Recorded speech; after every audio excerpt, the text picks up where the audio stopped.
Well, welcome back, everyone, to Two Pastors and a Mic. My name is Cory. And I'm Channock. And we're so glad that you're joining us, wherever you're joining us from. Seriously, we've had a lot of feedback, and it's amazing. So we appreciate all of you who listen, who give us feedback, who write us, who mention us, who share us. All of you on GAN or YouTube, you can leave a comment. We appreciate that as well. We've been going through Channock's book, Enough Already, which if you haven't gotten it, what are you doing? Go get it on Amazon. Go buy it for somebody you love. Go buy it for a pastor you know. I know it will deeply encourage people. I know I've been encouraged by it. I've even been encouraged by going through it again on this podcast. So thank you for writing it. Thank you for promoting it. Thank you for all of the things. You're amazing. Yeah, I appreciate that. But this has also been helpful for me, even though I wrote the book, very familiar, of course, with all the content. You're so focused in finish mode and getting it done and getting it out there.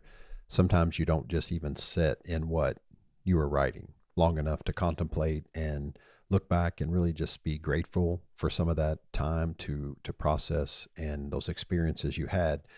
But doing this podcast has actually brought those things back to my mind in just, I think, a very helpful way. So I'm helping myself in this, and it feels pretty good. Yeah.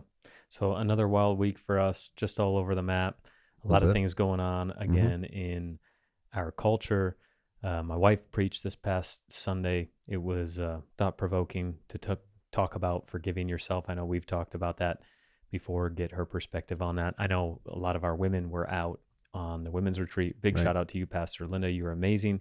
Even though you refuse to believe in my encouragement over you, you are amazing. We love you very much. And I know the women of our church are very grateful to have you.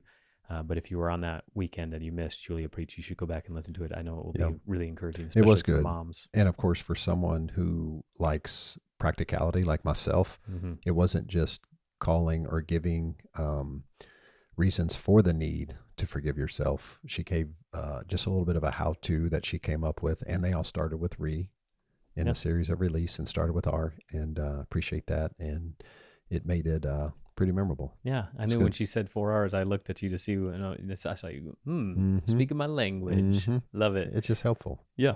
So today, chapters 10 and 11, these are some of my favorite chapters. I kind of said that a lot. I didn't like last week, chapter 8. I liked chapter 9, of course. I told you that. There are some things that I still sit in, and even though it's good, it's challenging. And to our audience, there are still some places in my life that to be challenged in is difficult for me to receive. And so I appreciate you not shying away from that. But it's just is the reality today. Actually, today's episode stems from conversations we had over 5 years ago. Yep. And chapter 10, which is called Margin Saved My Life, which we're going to talk about margin a little bit, not just the importance of it, but how to create it. This was actually from episode 2. Do you know what episode 2 was called? Way back 4 years ago. Okay, episode 1 was You Have Permission. Yeah, and we thought this was so important that it had to be the next episode. Episode 2, I have no idea. You're going to have to tell me. It was called Get You Some. Okay. Because it was around this idea of like get you some peace, so to speak. But they were very specific tips and tools for sustainability. Do you remember that? We came up with 5 tips and tools for sustainability, for longevity in whatever God is calling you to do. I don't remember any one specific, but I do remember talking through sustainability for your life. Well, number 5 was get you some margin, which I feel like those things probably came from a TLP session that we were processing, and then we came up with our own clever ways of how to do that. And so why don't you talk a little bit about chapter 10? I have some of those highlights from episode 2, which is so crazy that we're on episode 245 and we're talking about from episode things 2. From episode 2. Yeah, that's wild.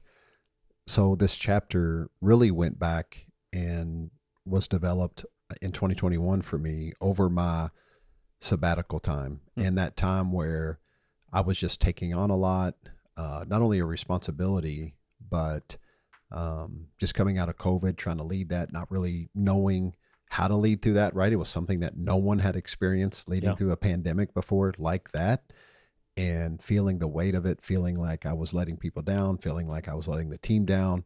I didn't know enough. I wasn't strong enough of a leader in areas, wasn't creative enough. And so just carrying a lot of that weight where eventually I was like, we had to adjust and shift and move. And I feel like, even though myself looking back at how I was leading, I wasn't fully satisfied. But at the end of the day, now 5 years looking back, man, we navigated that time frame great in my perspective looking back. But in that, so many shifts, and I was all over the place with how are we going to do this? What's church going to look like? It just was a big weight. And so I ended up stepping away for 7 weeks, went on a 7-week sabbatical. And through that time, actually it was a 6-week sabbatical, sorry, because it was 42 days. And just really reflecting how much I needed to craft margin in my life, because what I was feeling in the moment, again, feeling aren't facts, but what I was feeling in the moment was what I was doing in leading this organization. It was very hard and it was very heavy. And then that's where we came out, especially after COVID, and in 2021 came back from the sabbatical, and really the life-giving passage that just was really helpful for me in that season, and what Jesus continually spoke over me was what he spoke in the words of that Matthew recorded, Matthew 11:28. Come to me, all of you who are weary and heavy laden, for I will give you rest. For my burden is easy and my yoke is light. And I remember like that easy and light, like, man, what I'm feeling isn't easy and light. I know we talk a lot about this on the podcast, but specifically, I think in this chapter, what I talked about is all of those times, like being in ministry and thinking about how important like that Sunday morning was to me for so long. I remember like not feeling great about what I was sharing, or feeling unprepared, or is this really what people need to hear? How do I craft this in such a way? How to communicate this effectively? And I remember being out in our parking lots on like Saturday mornings, Saturday nights even, like, this doesn't feel right. Like, what's going on? This feels hard. It feels heavy. I remember there were tears shed out in the parking lot. Like, I don't want to do this because this feels so hard. And I don't think this is what this is all supposed to be about. And just in that season, what I began to learn is through that, taking that time off through the sabbatical, is to give myself these intentional times of margin where I could rest, where I could take a breath, whether they were short trips away, whether they were day trips through the week, whether it was not crafting my schedule in certain ways where I had a lot of time to just flow in what I felt like the Spirit was leading me to do that given day, has helped me tremendously to not only catch my breath in ministry, but actually appreciate just the time that I have, what I get to do, the flexibility that I have, because I wasn't using my time like wisely in creating margin. I felt like it goes back to that accepting negative realities, the chapter you didn't like. I'm done. Knowing that not only did I have a tendency to be a workaholic, but the reason for that and the reason for me being there all the time, well, one, it stems back to me being the oldest child, having to always be the dependable one, have to always look out for everyone else, have to be helpful in everything. So if I had an afternoon free, what can I be doing? What can I fill it with? Who do I need to go see? Do I need to read a book? Do I need to start writing a sermon? Do I need to spend some time in prayer? Do I need to go visit someone in the hospital? Do I need to craft and get with our Connect Group leaders? Do I need to get with our team? There was no time for me to just take that margin, take that breath. So I thought, and like getting to that place now where I prioritize my time. And now I have to, just not only leading here at the executive level, but starting the reinitiative and things. There are a lot of times where I just craft in my day to be done by 3:00. And I've trained myself not to come home some of these days through the week at 3:30 or 4 and feel lazy. That's what I've had to fight. And I still fight that at times. But then part of me is like, well, wait, no, you've started your day at 6 a.m. doing, going through the list, and the things I've been able to accomplish, only I can accomplish some of those things for the organization. Yeah. And it takes a lot of bandwidth and margin and sometimes recovery from. And so getting through that place and through the place of not only to, but through of overcoming that feeling of laziness was the biggest thing for me as I began to like craft that margin Yeah. in my life. Yeah. I don't know if that really answers much, but I felt like Totally. it was a Gives great kind of explanation of that was a everything in the great book. explanation, because we're talking about burnout, which I think burnout has way less to do with what you do and who you're doing it with, which is a kind of an important conversation to have. I know that sabbatical was huge for you. You did get a lot, but at the same time, it was like, okay, things have to change, and one of them was margin. And Yeah. it's super easy to talk about margin, but I'm very thankful for your example because you've also shown and challenged me how to build margin. So again, it's one thing to talk about margin, but then how do you do it? Because a lot of people are like, yeah, that sounds great. How do you do it? And in my opinion, it's very simple. You just have to get a little bit more scheduled. And by Yeah. scheduled, I mean, Intentionality. Yeah. you have to put margin, schedule margin into your calendar. In America, I don't want to speak for most, if not all of us, but I would think that that is a massive thing for a lot of people in terms of like many of us probably struggle with workaholism, especially if you enjoy what you do, or maybe you're a workaholic because you really want the finances for the other aspects of life that you're trying to create. But whatever it is, like I don't meet very many lazy people. I meet a lot of people who overwork. And so I do think that learning to schedule margin into your week is really important. You challenged me this. We talked about this on episode 2. Is there's 3 things that you need to put on your calendar, like, and pencil them in or pen them in so you can't erase them. Relational time. Do you remember the other 2? Do you remember the time? So relational time, resource time, and reflection time. And relational time is like a date night. And so my wife and I have it on the calendar because this is a prime example of it. We usually do the first Thursday of every month, non-negotiable. Well, since August and September, the kids have had sports every night of the week, whether games or practices. And sometimes we're doing 2 at 1. So we literally have not been able to do our date. We've talked about it twice. Hey, we need to put a date on the calendar. Oh yeah, we need to do that. Guess what hasn't happened in 2 months? Our mandatory date night. Yep. Julie and I literally just talked about this last night. Like, hey, we haven't done a date in 2 months.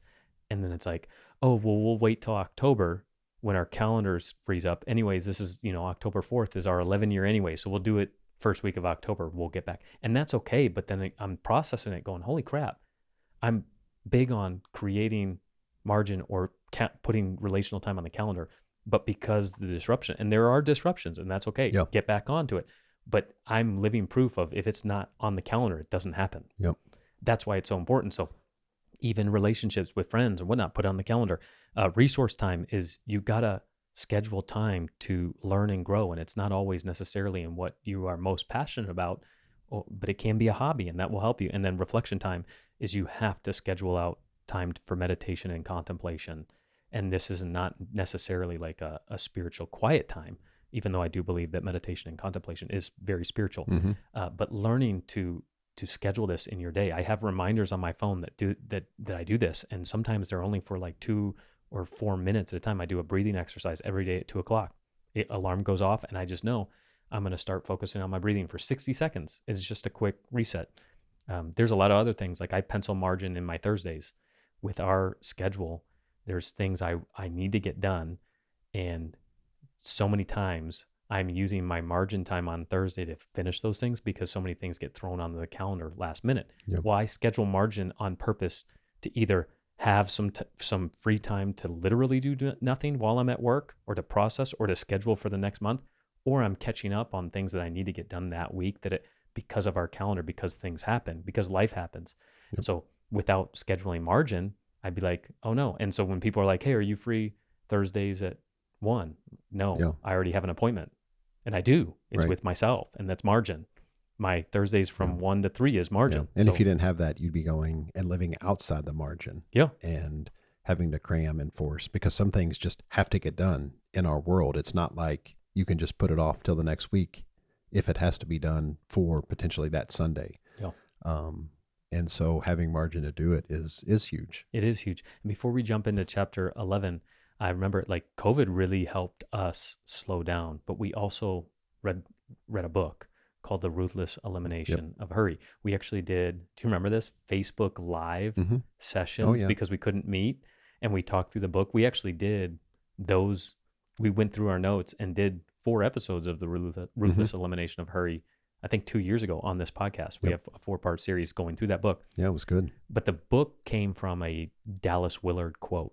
And the Dallas Willard quote is, "You must ruthlessly eliminate hurry from your life." And he talks about this idea that Jesus never did anything in a hurry. Right. And so if we're supposed to model our lives after Jesus, then we need to. If we live marginless, yeah, we will live in a hurry. Yeah. And so I came up with like a motto. You came up with a motto around slow living. And honestly, I think we've done a pretty good job of doing that over the last 5 years. Now it's continual work to go slower, but it's extremely helpful. And I love that you talked about easy and light, because that kind of going into chapter 11, which I would say is probably your favorite thing to talk about. I don't know if it's my favorite thing to talk about. I mean, but, you willingly inked your arm to memorize. But I like talking about it. Yeah. Yeah. I don't know very many people that would commit to a lifetime of ink to tell this story. So I think it's very fair of me to say this is your favorite thing to talk about. Yeah, I do. No, I really do. And I do love talking about it. But the chapter he's referring to is Make Your Bed in the Boat, chapter 11. And just coming to a place, everything that I processed before this chapter kind of led to this moment in the book. And whether it was going through the shame, how it robbed my joy, all the Shankock-Manti stuff, all the stuff that I was learning in TLP, like all these chapters, negative realities and the 22 relational needs, like all about the margin from chapter 10 we just talked about. Everything led up to me, for me, in my life as I ran through the flow of my life in the chapters of this book. To chapter 11 was like the pinnacle shift. And this idea of making the bed in the boat, and I know we've talked about this on the podcast, it actually just comes from the understanding of one of the gospel stories where Jesus was calling his disciples, hey, let's go to the other side. They all got on the boat. They made their way across the Sea of Galilee. A big storm came upon them, and the disciples find Jesus sleeping. He's just taking a nap. He already said, we're going to go to the other side. And the disciples in this moment were freaking out, and they even wake Jesus up. Jesus, don't you care? Like, we're going to drown. We're going to die, and you're sleeping. Like, don't we feel like that a lot of times? Like Jesus is just sleeping on us. Like, Jesus, don't you care that I'm going through all of this right now in my life? Right now. What the frick are you doing? Resting and taking a nap. Like, get the frick up. I could cry right now. Don't you care? And don't you care? To ask Jesus, don't you care, is wild to begin with. I think I'm about to ask him in a quiet time right after this session. Don't you care? And he gets up, he calms the wind and the waves and calms the storm that's happening in their life right now. And he turns to his disciples and he says, you of little faith. And being raised in like charismatic, somewhat Pentecostal circles, I do believe in miracles, and I do believe we have authority over the earth. But I've always heard this passage preached in a way that was the disciples should have had faith to calm the storm themselves. And let's pray for the storms to be calm. Let's pray for the winds to die down. But I got a different perspective. It was from our friend Bill Vanderbush, and then I just really did a deep dive into this passage, and it came to life for me. And he talked about how the greatest act of faith for the disciples wouldn't have been in that moment for the disciples to calm the wind and the waves, to pray for that and see it happen themselves or for themselves. The greatest act of faith in that moment would have been for the disciples to join Jesus on the boat, taking a nap. And it's one of those things to just trust in the fact that Jesus is in your boat, the boat of life. And one, if he declares something and says something, let's have trust and faith that it's going to take place and happen without freaking out. He already said they were going to the other side. And then two, he was just so at peace and rest, even through all of the external circumstances that were happening. We need to follow that example and to not freak out and to live more peaceful. That's why it's called Make the Bed in the Boat. And that just gives me a lot of peace when I find things happening around. Now, that doesn't mean the storms aren't continually raging around me sometimes. It don't mean that I don't freak out a little bit from time to time, like, and cry out to Jesus, like, what the heck? But at the end of the day, when you contemplate it, like, and I think through it, okay, Jesus, what do I see you doing through this? Let me align myself with that posture and position. And I would say 100% of the time, it's a posture and position of rest. Yeah. Yeah, for sure. Do you remember what episode it was? I'm sorry. I was laughing because I don't think I've ever heard you say heck. What the heck? Not to throw you under the bus. Do you remember what episode it was? No I way. like to do this Dude, there's to you. 240 some I know. episodes. How could I pick? I'm going to say off the top of my head, it was episode 143. Yeah. 84. I have no idea. Episode 84. Okay. But you should go back and listen to it because it's so great. But here's now I'm processing it because I haven't listened to 84 in a long, long time. Is I can't remember if you and I talked about this revelation or if we just told people to go listen to your message and we just put the sermon in as the podcast, because the sermon is amazing. And I'll never forget the sermon because of the illustrations you used on the stage. You actually literally brought a boat and a mattress. A boat and a mattress. It was such a good sermon. So don't go listen to episode 84, or you can do that too. But I would really encourage you to go find the sermon so that you can get the visual of him preaching this. And that was a long, long time ago, but it was one of my favorite sermons you ever preached. And I know like that has been incredibly ministering to you. Mm-hmm. It ministered to me, really challenged me. I remember you used to talk about this idea that, and this is where I struggle with rest, is I associated it with laziness before that. Mm-hmm. But rest isn't lazy, rest is holy, and it's part of the journey. And if you don't figure out rest in the midst of chaos, like you are going to burn out and you are going to overexert yourself. And rest is monumental in your life. Whatever it is that you're doing, you need to marginalize rest. Is that right? So I just really appreciate it. I remember the tattoo that you got. I loved how it even looks on your arm. I thought it was a very clever and creative way to paint the story if you're seeing it. But I also think the story is so beautiful, so unique, so challenging all at the same time. It's very rare that a sermon can hit all of those lenses. Yeah. Making your bed in the boat. I'm glad that you incorporated it into the book because it does kind of chapter 11 does kind of shift the book right here, because the next few chapters, as you'll be with us on this journey, so 12, 13, and then 14, 15, we only got 2 more weeks of this. The last 4 chapters are the change in my leadership. They're the change in my perspective of what church is. It's the change in now how I view others. All of this came from a position of peace that I discovered. Yeah. I was able to then see with a new lens. Yeah. And honestly, looking back over these last 5 years, some of the best moments have happened in the moments of margin, because that's those moments of peace. That's the moments of rest. That's that moments of, man, I'm really challenged, but even again, and I know it already, is like, is it easy and light? Like he talks about, if it's not easy and light, if it's hard and heavy, like what am I carrying that is not mine to carry? What burden am I carrying that is not mine to carry? And we're going to stop this episode and I'm going to have a moment with myself, because it's like, yeah, it feels hard and heavy and it's not easy and light. What the freak? I know. I want to tell everybody, this is the story. This is why I'm smirking and smiling. I was wondering what you were about to say. To close out the episode, I want to tell everybody, just go ahead and go dance in the fountain. Because during the sabbatical, we told that story. I think sabbatical we did, stories. but during the sabbatical, since we're talking about that in chapter 10 and margin and taking that time of rest. Did you share that story in the book? No, I didn't. But I found myself during my sabbatical just traveling all over, took the boys whitewater rafting, went to a few different places in the States. One of the places I went was Savannah. We did, with my friend Sean, we did this tour of Sappalo Island. It's where some of the first African Americans were given land after the Civil War, and there's still landowners there.